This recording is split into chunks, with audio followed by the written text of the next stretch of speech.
नशेखोरीचा मुद्दा पुन्हा ऐरणीवर। सांगलीत खून प्रकरणानंतर संतप्त इनाम धामणी ग्रामस्थांचा पोलीस मुख्यालयावर मोर्चा। सांगली शहरातील लिमे परिसरात गाडीच्या हेडलाईट पडल्याच्या क्षुल्लक कारणावरून झालेल्या वादातून क्रांतिकुमार बापूसू शिडबाळे यांचा दगडाने ठेचून खून झाल्याची घटना घडली। ही घटना त्यांच्या मुलासमोर घडल्याने परिसरात तीव्र संतापाची लाट उसळली आहे।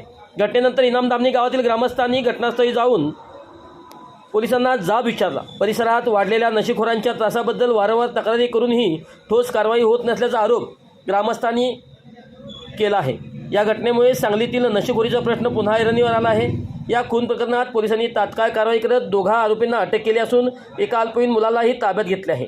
प्रकरणाचा तपास सुरू असून सर्व बाबींची सखोल चौकशी करण्यात येत असल्याची माहिती पोलिसांकडून देण्यात आली आहे। या घटनेच्या निषेधार्थ इनाम धामणीतील ग्रामस्थांनी पोलीस मुख्यालयावर मोर्चा काढत दोषीवर कठोर कारवाईची मागणी केली। यावेळी विश्रामबाग पोलीस ठाण्याचे पोलीस निरीक्षक सुधीर भालेराव यांना मागण्यांचे निवेदन देण्यात आले।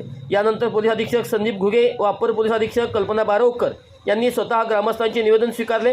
ग्रामीण व उपनगर भागात पोलीस गस्त वाढवली जाईल, नशेखोरी व गुन्हेगारी कृत्यामध्ये सहभागी असणाऱ्यावर कठोर कारवाई केली जाईल असे आश्वासन पोलीस प्रशासनाने दिले। नागरिकांनी निर्भयपणे माहिती द्यावी, माहिती देणाऱ्यांची नावे गोपनीय ठेवली जातील असेही स्पष्ट करण्यात आले।